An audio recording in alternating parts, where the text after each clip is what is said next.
Hello and welcome. I am Thomas Porteous and you're watching NewsX World.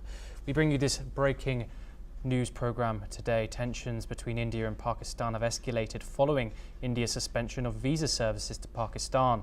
Pakistan's foreign ministry has strongly condemned India's move to put the Indus water treaty in absence, calling it a violation of their water rights. Pakistan has warned that any attempt to divert or stop the flow of water belonging to Pakistan will be considered as an act of war. Furthermore, Pakistan has announced a reduction in the strength of the Indian High Commission in Islamabad to 30 diplomats, effective from April the 30th. In response, Pakistan has advised all Indian nationals in Pakistan to return at the earliest, while also requiring Pakistani nationals in India to leave before the expiry of their visas. We are covering of this breaking news coming in now, and we're joined by Major General Shashi Asthana, former Additional Director of the Infantry, Global and Senior Defence Expert. Thank you very much for joining us. What do you make of this Pakistani response, Major General? Was this suspected an act of war if India is going to actually suspend all the water from flowing into Pakistan that's protected by the Indus Treaty? Firstly, there is no doubt all these actions were expected. Pakistan has not reduced the Indian embassy strength. We have ourselves told, when we told them to all the defense attaches to go back, we have also issued instructions that we will bring down our strength of the embassy to 30. So this was an action already initiated by us. That's number one. As far as Indus Water Treaty is concerned, we have held it in abeyance, and the message was very clear. It is related to a punishment for a Pakistan-sponsored terrorist action.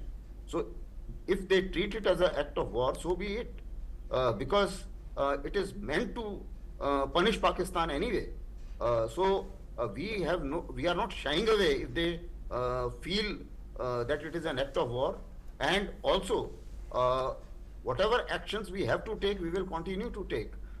In case we are not for war, but notwithstanding that, if it is imposed on us, we are absolutely prepared for war as well. So that's the stance of the Indian government.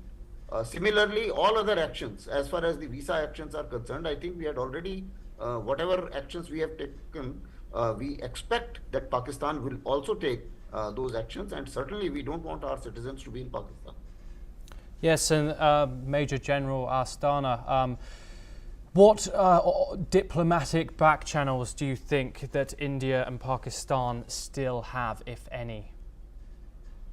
See, we do have embassies, but there is nothing very much happening because if the visa restrictions are in place, then I don't think the consular services would be required in either of the two countries. That's number one. Secondly, as far as trade is concerned, we have already said trade and talk cannot go together. So there is hardly any trade, or shall I say direct trade. Although Pakistanis are short of a whole lot of things, and they do use a lot of Indian stuff, but that comes through to them via Dubai or via Turkey or some other place, not directly from India. As far as any other engagements are concerned, I think it is more of a, shall I say, diplomatic niceties that we are still maintaining an embassy. Otherwise, I don't think that the embassy will have very much relevance there, as well as the Pakistani embassy will have any relevance in India, as long as they continue on the path of sponsoring terror. Because this particular terror action which has taken place in Pahalgam, it is sequel to what their Chief of Army Staff spoke 4 days back, and the linkages go to all the actions, and the evidences are also leading towards that, that it is a Pakistan-sponsored act, because it's a very well-planned operation. It was an operation in which the Pakistani weaponry has been used, the intelligence has been used, and the methodology adopted is exactly implementation of what their army chief spoke, which is actually a sad thing for anywhere in the world or any professional in the world to be talking about Hindus and Pakistans can't live together, Hindus and Muslims cannot live together. It's a hate speech, and even in Pakistan, there are Hindus. So one can understand that kind of irresponsible statement which has been given. But notwithstanding that, if the aim was to create a communal disharmony in India, that aim has failed because everybody, A to Z, in India has condemned it, and all the Kashmiris are extremely angry with the Pakistani establishment because they have actually stuck on their livelihood and peace and prosperity. Yes. And that is the anger which the Kashmiris have against Pakistanis. Major General, obviously, Indian Prime Minister Narendra Modi spoke in Bihar earlier today. His language that he used was quite strong. He said that he has vowed to hunt the perpetrators to the end of the earth. Quite emotive and quite strong, as I previously said. What's your thoughts on that? Who are these perpetrators? Certainly, it's a very strong message, and a message not only to the crowd he was addressing. You would have noticed that he spoke in English as well.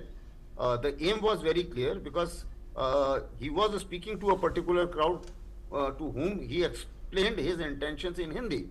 But when he spoke in English, it was basically for the consumption of the international media and the international, all the international players, that this is what India intends to do and this is how India intends to respond. So we will be responding. It's only the preliminary steps of the diplomatic domain which have come out, but the response will be in all domains, whether it is military or it is intelligence or it is other kinds of warfare, whether it is information warfare or whatever. But certainly the terrorists will have to pay the price of the dastardly act which they have done in Pahalgam. Yes, Major General Astana, we've actually got some breaking news coming in now. There's actually more from Pakistan in a statement that adds in the absence of any credible investigation and verifiable evidence, India's attempts to link the attack with Pakistan are quote-unquote frivolous, devoid of rationality and defeat logic. It said that Pakistan and its armed forces remained fully capable and prepared to defend its sovereignty and territorial integrity. Also some strong language there. Can I get your direct reaction to that, please, Major General Astana? See, Pakistan has no other option. We know the way they are mobilizing themselves. It certainly shows the kind of discomfort as well as the kind of fear which Pakistani establishment is saying, and therefore they are taking all these actions and making such bold statements, knowing fully well that they neither have the money to fight nor they are also engaged on the western borders.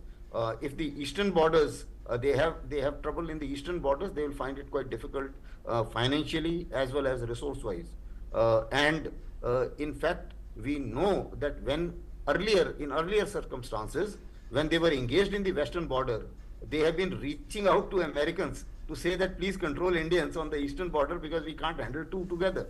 So we know what their capabilities yes. are. This is a bravado which they are trying to speak, and we are not going to buy that. I don't think it will change the course of events to follow, which India has in mind, because we have to strike at the fountainhead of the terrorism. These terrorists are basically pawns and the operators, low-level operators. The planners, they need to be given a lesson, and certainly there is a cost, and the cost has to be paid because they have done something which is an attack on Indian, shall I say, reputation as well. Yes. In addition to our people, innocent people. Yes. We are joined by another guest, Major General Brajesh Kumar.